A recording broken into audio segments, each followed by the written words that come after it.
এক লোকের মাথায় প্রচন্ড ব্যথা শুরু হয়েছে। সে হসপিটালে ভর্তি হলো।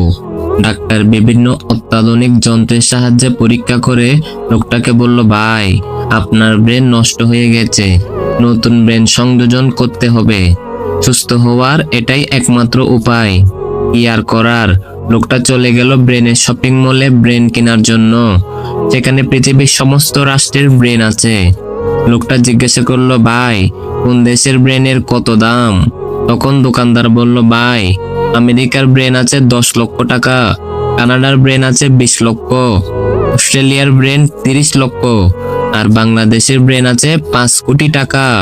লোকটা বলল, সর্বনাশ, বাংলাদেশের ব্রেনের এত দাম কেন?